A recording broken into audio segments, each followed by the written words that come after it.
Okay, imagine this. You're grabbing a quiet lunch, bustling New York City steakhouse, right? The smell of steak in the air. Classic place, Lombardo's. Exactly. Then, blink of an eye, everything just shatters. A truly chilling, brutal act of violence comes out of nowhere. Right in broad daylight. And you happen to capture this key detail on, believe it or not, a tape recorder. Suddenly, you're not just a witness. You're smack in the middle of this huge conspiracy, danger, unbelievable revelations. Welcome to the deep dive. We take a pile of sources, pull out the crucial bits, the insights, and lay them out for you.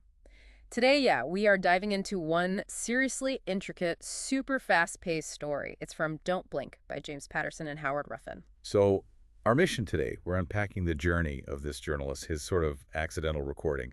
It pulls him right into the heart of this massive criminal plot. Yeah, we'll look at the shocking events, the ones that just don't add up easily, the twists that make you rethink everything. And the surprising connections, right?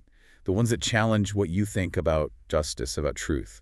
You'll see how one tiny detail can unravel a mystery that's been buried for, like, a decade. And just how personal the danger gets when you're chasing a story like this. Seriously high stakes. Ready? Let's get into it. Okay, let's do it. So we start, as you said, Lombardo's Steakhouse, heart of Manhattan, famous spot, old school New York vibe, great steaks. But on this day, it becomes famous for something else entirely, something horrific. Yeah, the scene opens with this guy arriving, Bruno Terenzi. The source describes him as, like, almost ordinary looking at first. Black, Zegna suit, dark sunglasses. Blends right in with the lunch crowd, but his intent, anything but ordinary. And the audacity, like you said, broad daylight. Terenzi walks up to this other man, Vincent Marcosa, enjoying his meal. Leans in, whispers three words, "Justice is blind." Chilling. Before Marcosa can even react, Terenzi uses a scalpel, plunges it right into his eye. The precision is horrifying. The description is pretty graphic. Marcosa screams, Terenzi gets him in a chokehold, and then removes both eyes. It's brutal. Chaos just erupts instantly. People fainting, throwing up, screaming. Absolute pandemonium. And Terenzi, completely calm, pockets the scalpel, walks through the kitchen, and just disappears. Vanishes. Leaves behind 3 dead, 4 wounded, dozens traumatized, like poof, gone.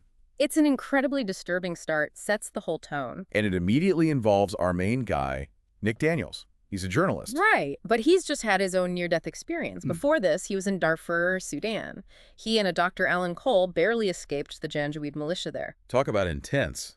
The source mentions bullets whizzing past his ear, a crazy tuck-and-roll escape from a speeding Jeep. No kidding. So he survives that, only to get this urgent call from his editor, Courtney Shepard. Pulls him straight back to New York. And she's got this impossible story for him, an exclusive interview with Dwayne Robinson. The Dwayne Robinson, great black hope from Harlem, legendary Yankees pitcher. Huge deal.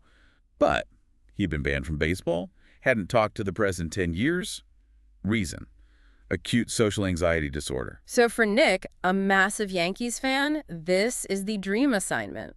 Almost unbelievable. But here's where it gets really tangled. Nick's attempts to get this interview, they line up perfectly, or maybe imperfectly, with this whole conspiracy. His first try to meet Dwayne, it's at Lombardo's. Total bust. Robinson's a no-show. Okay. But then, the very next day, same place, Lombardo's again, second attempt, and this time. Dwayne actually shows up, but they barely start talking when pandemonium again. Not again. Yep. More gunshots, screaming, more people killed, right there in the restaurant. And Dwayne, what's his reaction? Extreme terror, dives for cover, utterly terrified, while the killer Terenzi again slips away. But here's the kicker. Detective Mark Ford shows up, starts taking statements, and Dwayne Robinson. Gone. Vanished from the crime scene. Just adds another layer of mystery, right? Totally. Okay, so the media goes crazy over these Lombardo's murders, obviously. Naturally. And the first victim, Vincent Marcosa, is quickly identified. Lawyer. Ties to organized crime boss Eddie Pinheiro. So immediately everyone's thinking, mob hit. Makes sense, on the surface. Meanwhile, we learn a bit about Courtney, the editor. She's engaged to this really powerful, wealthy guy, Thomas Ferrimore. And the irony, he owns Citizen magazine, where both Nick and Courtney work. Right, and there's this unspoken thing between Nick and Courtney. A secret connection complicates things with her fiancé, Ferrimore. Definitely adds tension. But then Nick has this huge aha moment. A tape recorder. Exactly. He realizes his tape recorder was running during that first attack at Lombardo's. And what he hears sends chills down your spine. The killer's voice, clear as day, whispering, "I have a message from Eddie." Seems like slam dunk evidence, right? Pins it all on Eddie Pinero. Nick tries to tell Detective Ford, but he's worried now. He could be a target. Ford's response is pretty blunt. Basically says Marcasa probably felt the same way. Not much comfort there. No kidding. Now, what about Dwayne Robinson? Oh, yeah. His story takes a really dark turn. Yeah, it's tragic. He's apparently broke, ashamed. He calls Nick late at night, desperate to talk. But they don't get to meet again. No. Before they can, Dwayne is found dead, reported as an apparent suicide. Toxicology shows heroin. Suicide. But the timing. It feels suspicious. Exactly. And this is where the story really plays with expectations. What if the simple answer isn't right? Because soon after, Tiffany, the hostess from Lombardo's, tells Nick something crucial. What's that? Dwayne was at the restaurant the day before the attack, looking super nervous. Okay, that's interesting. How does Nick react? Initially, he kind of dismisses it, thinks, oh, it's just Dwayne's social anxiety, Occam's razor simplest explanation. But the narrative is definitely hinting that's the wrong way to think here. And it gets thicker, doesn't it, with the DA, David Soren? Right. Soren is interrogating Eddie Pinero, and Pinero somehow already knows about Nick's recording. Soren is visibly shaken. How could Pinero possibly know? That's a huge red flag. Yeah. Suggest a leak or something deeper. Things escalate fast for Nick after that. He gets kidnapped. By Pinero's guys. Yep. Taken to Pinero's huge estate. But here's the twist. Pinero doesn't threaten him. No. What then? He claims he's innocent, says Marcosa was set up, and he wants Nick, the journalist, to find the real truth. Wow. Appealing right to his reporter instincts. Totally. So Nick, spurred on by this, goes back to Lombardo's, wants to check Marcosa's routine. Tiffany confirms it again. Marcosa wasn't on the reservation list the day before the murder. He usually ate there daily. This was a break in his pattern. So his being there wasn't routine that day. And the manager. Hostile, Jason, the manager, fires Tiffany right on the spot for talking to Nick. Then he actually attacks Nick physically, brawl in the street. Shows how desperate someone is to keep things quiet. Amid all this danger, Courtney steps up. Yeah, she's really supportive of Nick. Their feelings for each other come out more, but it has consequences. Fairmore finds out. Thomas Fairmore, her fiancé, owner of the magazine, makes a dramatic entrance, confronts them, and boom, Nick and Courtney are both fired from Citizen. Ouch. And this is when we get that cryptic warning. Yes, almost missed. An unidentified guy warns Nick in a diner. Turns out later, it's FBI agent Doug Keller. Tells Nick he's in a shitload of danger and to do nothing. But Nick doesn't know who he is.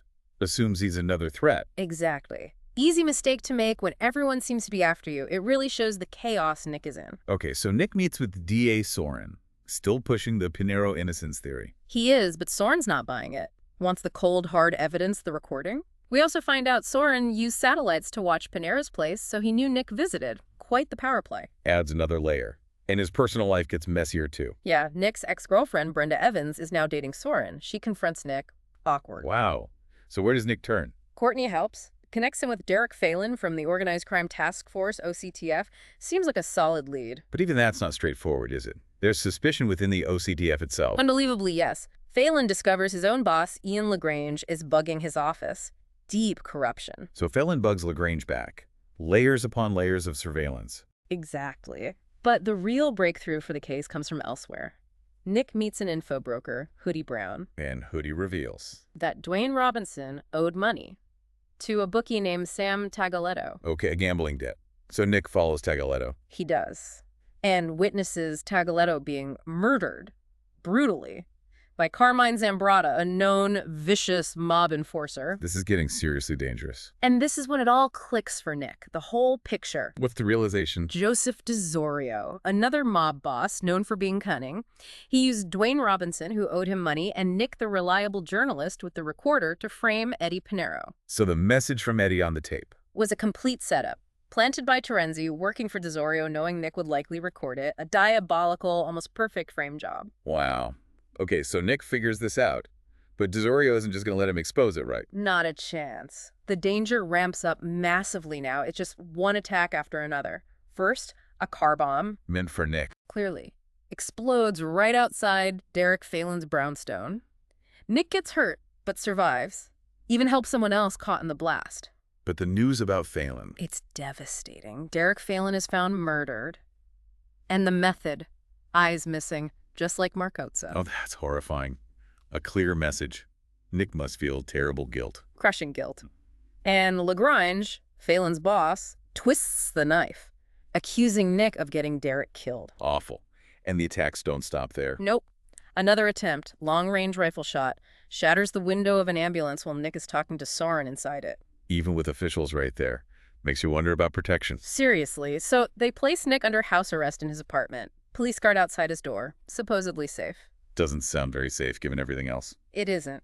At Phelan's funeral, his sister Monica gives Nick a flash drive. Says Derek wanted him to have it. Clearly important. The flash drive. Okay, but back at the apartment. Horror unfolds. Officer Kevin O'Shea, one of Nick's guards, is murdered by Zambrata. Zambrata gets in the building. Yes, infiltrates it.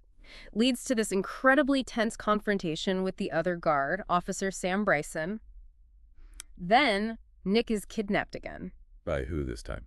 DeZorio's driver and Zambrata. Shoved into a car. This is relentless. And it gets crazier. Yeah. During the ensuing police chase, DeZorio does something absolutely ruthless. What? He executes Zambrata, shoots him right there in the car. Why? To silence him. Exactly. And to frame Zambrata for Nick's murder, which DeZorio clearly intends to carry out next, he tries to kill Nick right after. But he fails. He fails, because FBI agent Doug Keller, the mystery man from the diner, swoops in for the rescue. How did Keller find him? Turns out Keller had been tracking Nick's phone the whole time, which, raises its own questions about privacy versus safety. But it saved Nick's life. Absolutely. Okay. So DeZorio's plan foiled.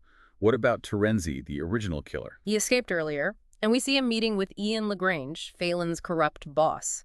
It confirms Lagrange was deep in it, paying Terenzi for the hits, including Phelan's murder. So Lagrange was pulling strings behind the scenes. Big time.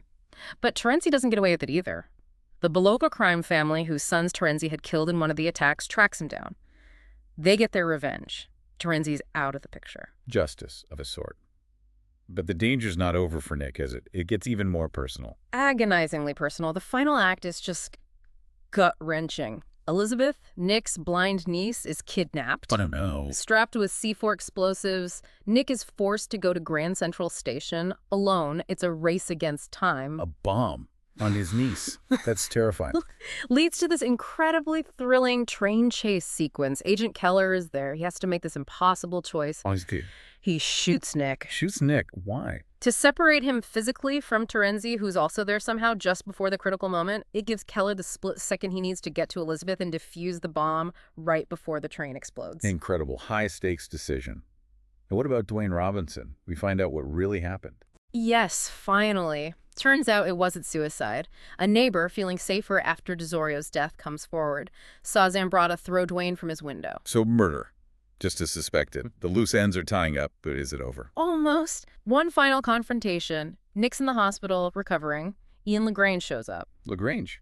What does he want? The flash drive. He's desperate. Tries to suffocate Nick with a pillow right there in the hospital bed. No. Can anyone stop him? Courtney. She bursts in at just the right moment, shoots Lagrange, saves Nick's life. A truly heroic act. Wow. Courtney really steps up. So, after all that, what's the final resolution? Well, Courtney gets a big win. Becomes editor-in-chief of New York Magazine, offers Nick a job, their connections solidified. And the flash drive, what was on it? The smoking gun. Derek Phelan's courageous last act. It was a recording of D.A. David Soren and Ian Lagrange, plotting together. Plotting what? To frame Eddie Pinheiro, use the murders, and eliminate Nick because he knew too much. All laid out. So, Nick finally has the proof against Soren. He does. So he confronts Soren. He's wearing a wire himself this time. Plays the recording from the flash drive. How does Soren react? Tries to dismiss it. Inadmissible. Illegally obtained. Standard defense. But Nick's ready for that. Yep. Nick reveals his own wire. His recording of this conversation is perfectly legal. Checkmate. Mic drop moment. Pretty much. Agent Keller and the FBI move in, arrest David Soren right then and there. His political career, his mayoral campaign, over. Done. What a takedown. An incredible journey, really. Absolutely. You've just gone through this deep dive into a story that shows exactly how power, crime, ambition, how they all get tangled together. We saw this, straightforward murder case spiral into this insane web of lies, betrayal. But also unexpected heroes, people finding courage in the worst moments. And the key takeaway for you listening, I think it's the value of information you might overlook.